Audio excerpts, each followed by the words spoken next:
Halo, selamat siang. Salam sejahtera untuk kita semua.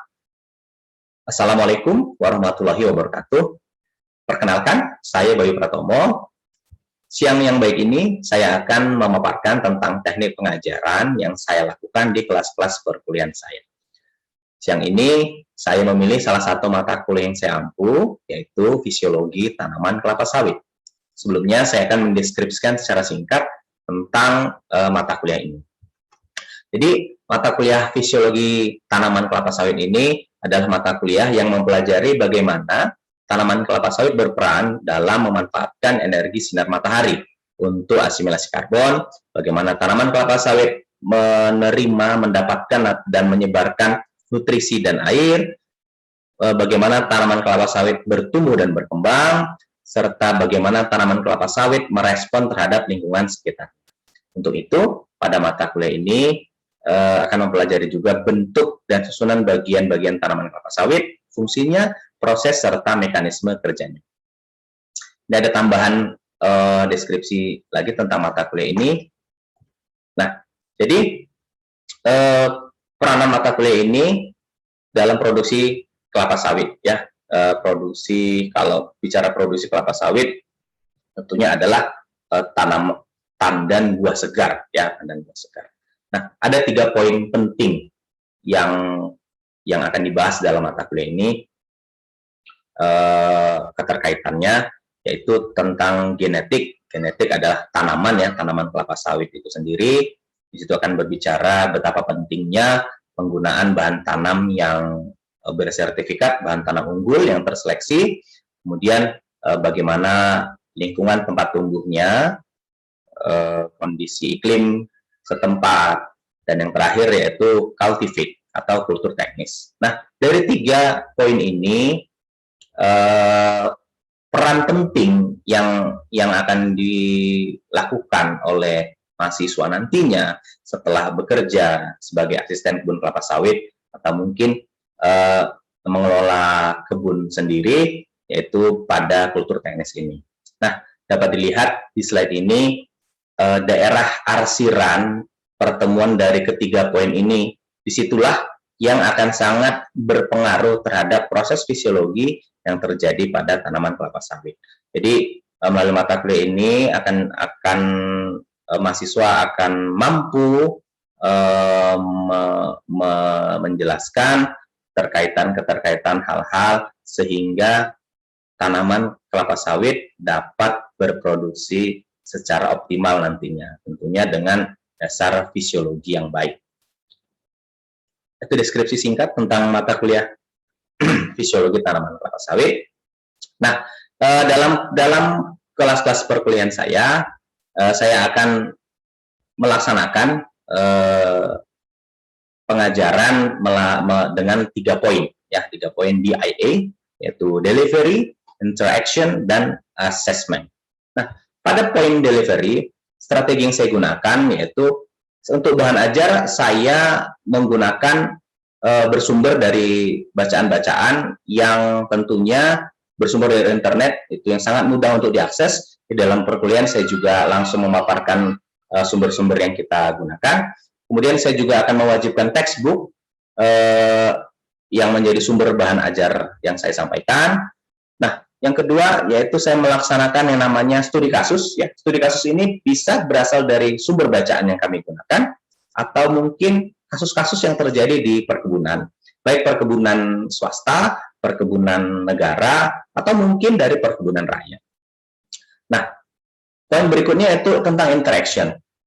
Nah, untuk poin interaction ini, kita melaksanakan tatap muka di kelas, itu pada kondisi sebelum pandemi. Nah, pada kondisi pandemi ini kita sangat terbantu dengan memanfaatkan media sosial yang ada, seperti WA Group. Untuk tatap muka seperti ini kita menggunakan platform Zoom Meeting.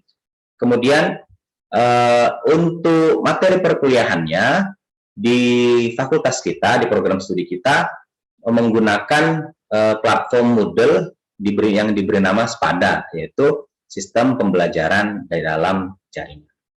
Nah, kemudian untuk poin assessment, mahasiswa kami terangkan tentang bobot penilaian yang digunakan di program studi kami, yaitu di mana ada unsur penilaian yang ada, yaitu ujian tengah semester, kemudian ada presensi, kemudian tugas, dan ujian akhir semester.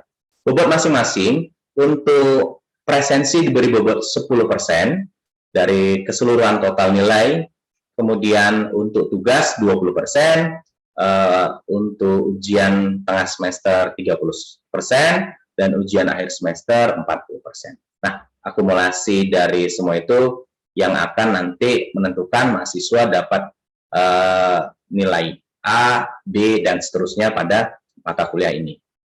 Nah, kemudian di awal perkuliahan tentu kami memaparkan tentang kontrak perkuliahan, apa saja yang harus dilakukan dalam perkuliahan, kemudian penugasan, pembagian kelompok dalam penugasan, kemudian tugas untuk melaksanakan presentasi, dan pada beberapa sub mata kuliah kita akan melaksanakan praktikum pada beberapa poinnya. Nah, berikutnya saya akan menyampaikan cuplikan proses pengajaran yang saya lakukan di mata kuliah Fisiologi Tanaman Kelapa Sawit. Baik, Assalamualaikum warahmatullahi wabarakatuh. Selamat siang, salam sejahtera untuk kita semua.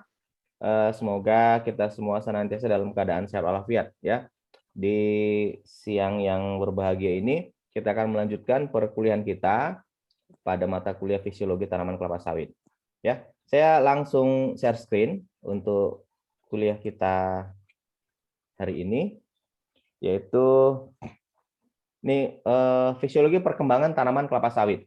Ya, sebagaimana kita ketahui, tanaman kelapa sawit itu adalah tanaman monoecious, tanaman berumah satu, yang mana tanaman berumah satu itu ditandai dengan adanya bunga jantan dan bunga betina pada satu pohon yang sama, ya, pada satu pohon yang sama.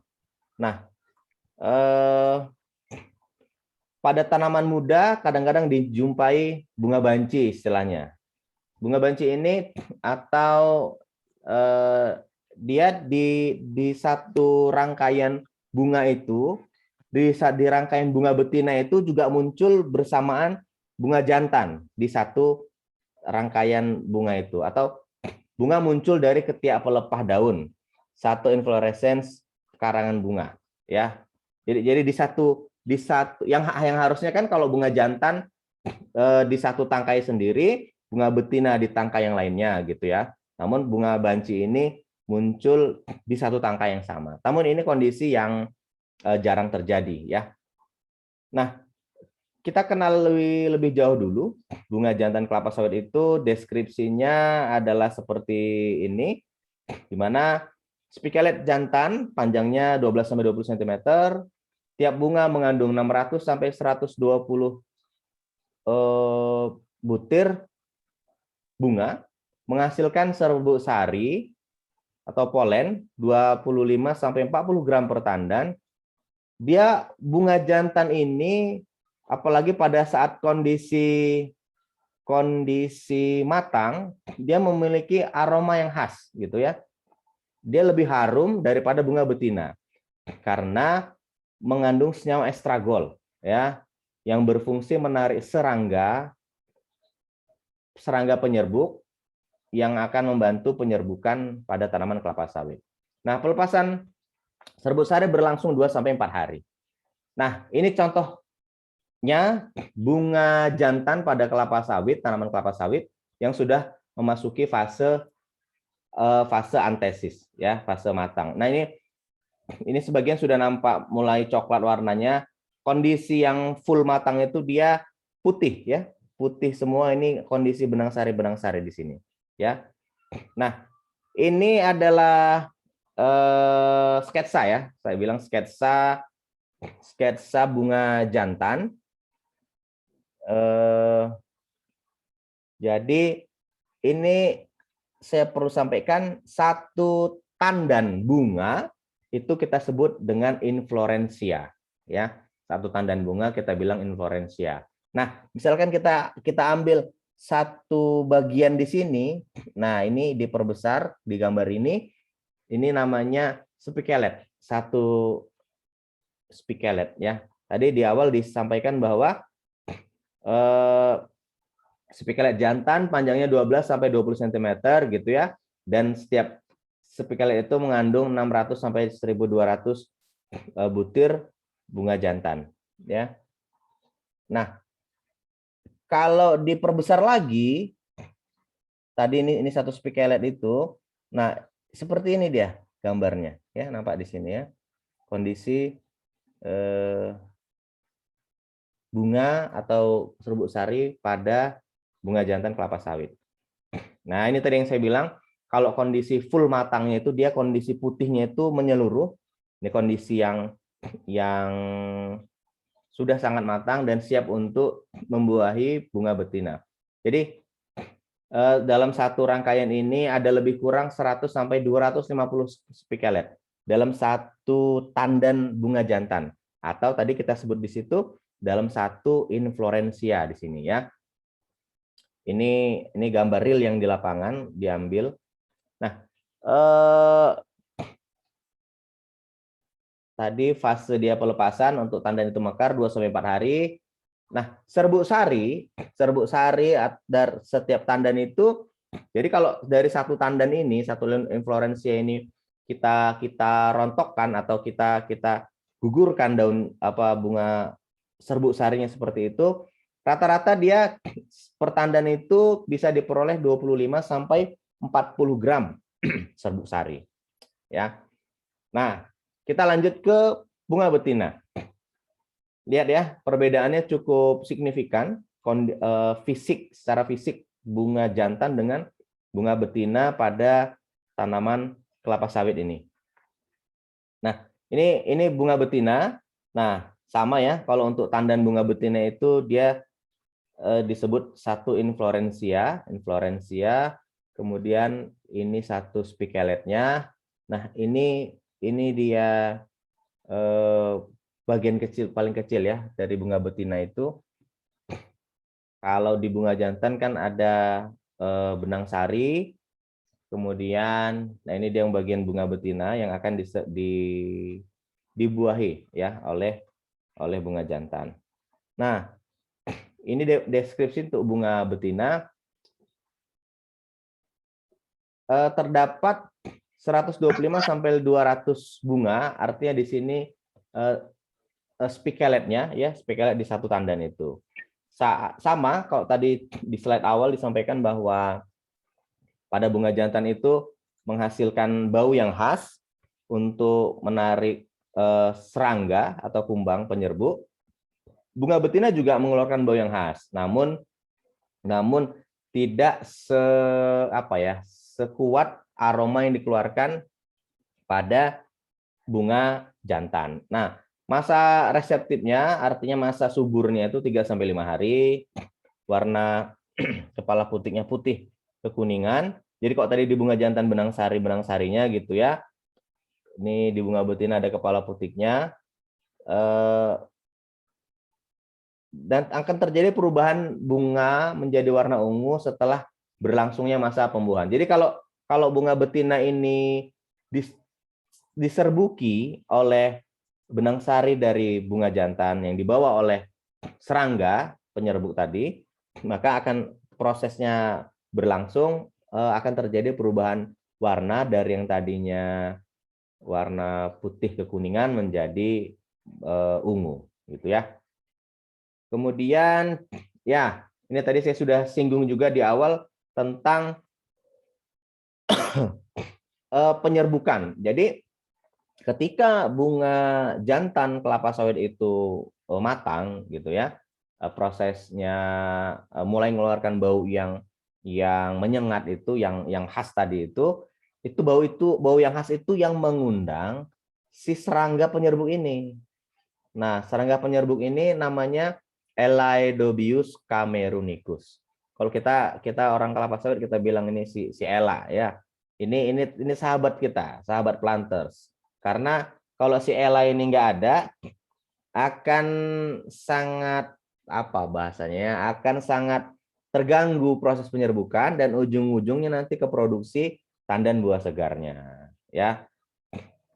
Makanya jadi mungkin muncul pertanyaan, apakah di kelapa sawit ini Pak mutlak memang harus keberadaan si Ela ini, Elaedobius camerunicus ya. Nah, memang dari beberapa hasil riset yang sudah dilakukan bahwa keberadaan kumbang inilah yang menjadi eye agent atau polinator alami ya. Nah, untuk tanaman kelapa sawit kondisi penyerbukan kan ada yang penyerbukan dengan angin, penyerbukan dan apa namanya yang ini contohnya dibantu serangga dan lain sebagainya. Nah, untuk kelapa sawit ini memang dominan produksi itu ditentukan oleh keberadaan kumbang penyerbu ini ya. Makanya kita perlu menjaga keberadaan si kumbang Elaedobius camerunicus. Berikutnya, efektivitas penyerbukan dapat diketahui setelah bunga betina menjadi buah ya dengan cara menghitung fruit set. Fruit set adalah rasio antara buah yang jadi terhadap seluruh buah pada tandan termasuk parthenocarpi, dinyatakan dalam persen. Ya, itu tadi kita cerita tentang sekilas kita tentang fisiologi perkembangbiakan pada tanaman kelapa sawit, yaitu tentang penyerbukan pada bunga jantan bunga betina. Nanti kita akan melakukan pendalaman lebih lanjut ya. Nah, di sini ini tadi ya 3 poin itu, fisiologi dalam proses produksi, genetik itu bahan tanam kelapa sawit itu, kemudian environment lingkungan tempat tumbuhnya, dan cultivate ini kultur teknis. Jadi dari 3 faktor ini, 3 faktor di dalam fisiologi proses produksi ini, genetik ini ya kita memang menyediakan bibit benih kemudian nanti ditanam menjadi bibit itu dari produsen kecambah seperti itu ya. Bisa sih kita pengaruhi. Namun kecil persentase kita bisa mempengaruhi genetik ini ya. Lingkungan ya, lingkungan di sini ya curah hujan, iklim dan lain sebagainya termasuk mungkin kondisi tanah. Nah, itu kondisi-kondisi yang pengaruh kita sebagai planters, sebagai asisten kebun kelapa sawit nanti yang persen kecil kita bisa pengaruhi. Nah, namun persen terbesar itu adalah pada kultur teknis ya. Ini sepenuhnya ada di dalam kekuasaan kita, dalam penguasaan kita, dalam pengelolaan kita. Semua mulai perawatan, mengendalikan gulma, pemupukan, mengatur orang kerja dan lain-lain gitu ya. Nah, 3 poin inilah yang nah ini jadi kan dari tiga lingkaran ini ini yang saling arsiran yang ketemu dalam 3 poin inilah, disitulah keberhasilan produksi kita dengan kondisi fisiologis yang terpenuhi ya. Produksi kita bisa hasilkan maksimal seperti itu ya. Nah, ini bicara tandan kelapa sawit.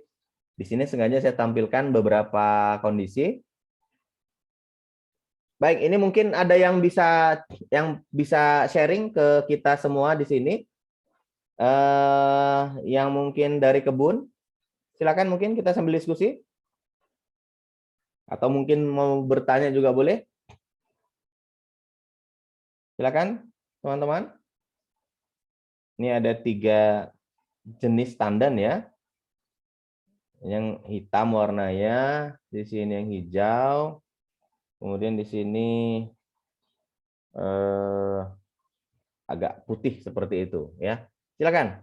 Ada yang mungkin pernah lihat ini? Kalau yang paling sering kalian lihat itu yang mana kira-kira? Yang hijau, Pak. Yang hijau. Siapa nih yang bilang? Saya nggak nampak dari sini. Halo. Hotbase, Pak.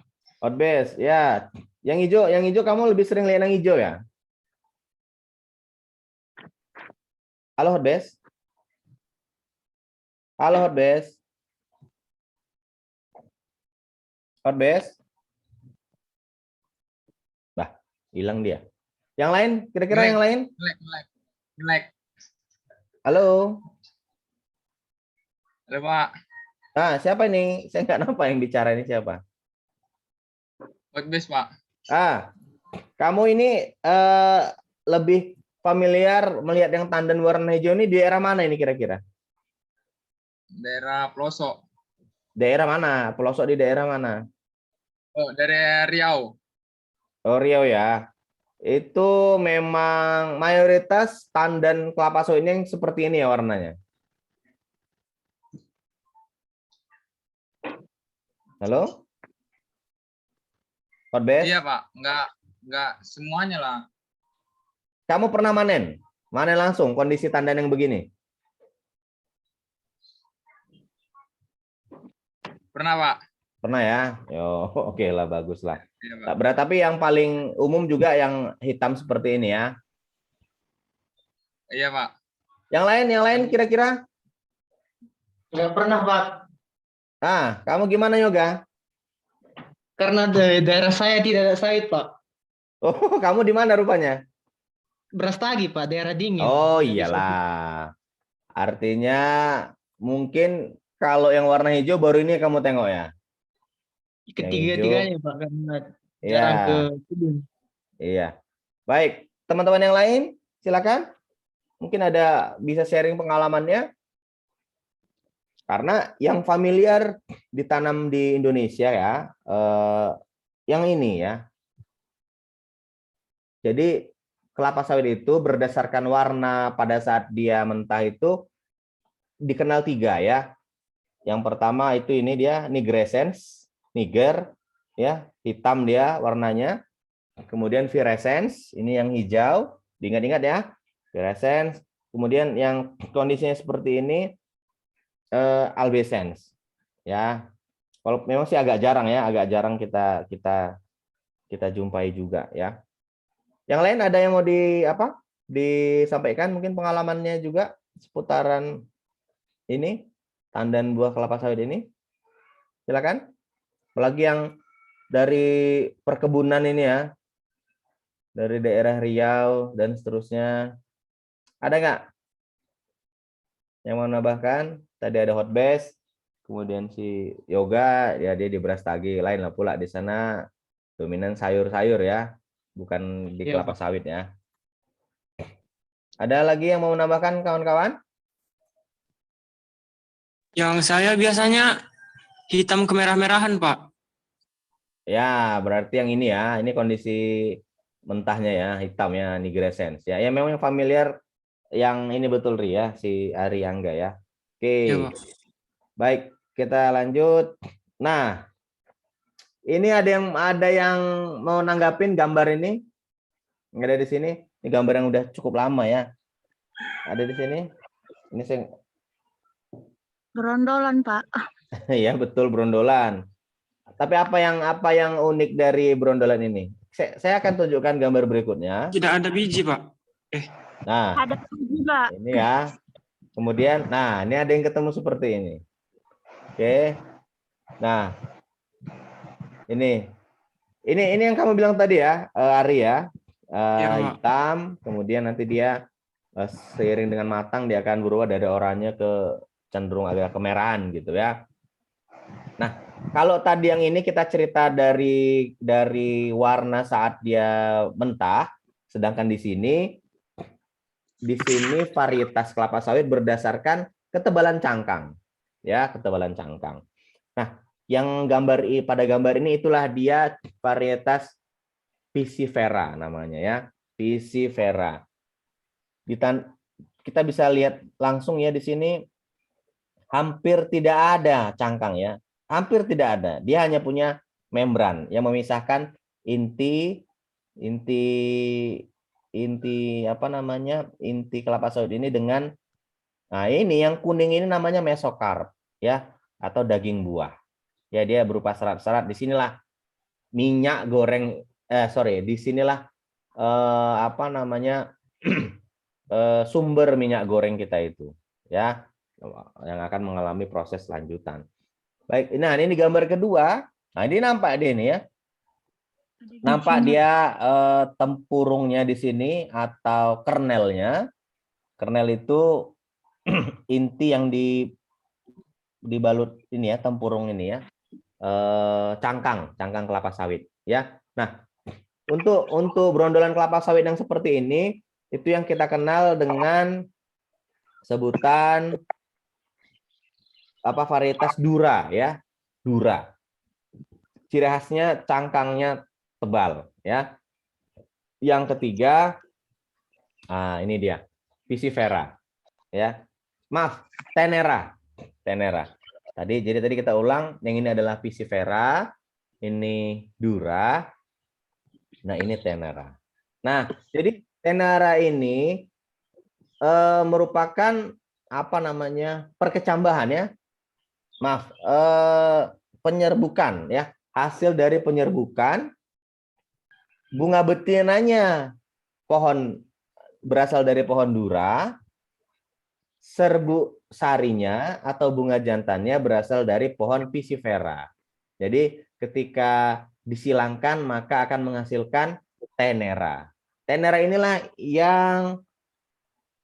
yang apa, ditanam di perkebunan secara perusahaan negara ataupun swasta ya. Nah, karena dia masih punya cangkang ya, tipis, masih punya inti juga, inti kelapa sawitnya, dan daging buahnya cukup tebal. Memang kalau kita cerita perkebunan rakyat, cenderung teman-teman dari petani rakyat itu lebih senang yang ini. Kenapa kira-kira? Karena lebih berat, Pak. Ya, betul ya, Ria. Karena secara timbangan ini lebih berat ya. Namun itulah tugas kita juga sebagai yang orang kuliah gitu ya. Kalian mahasiswa mungkin nanti suatu saat akan terjun ke lapangan, melaksanakan pengabdian kepada masyarakat juga.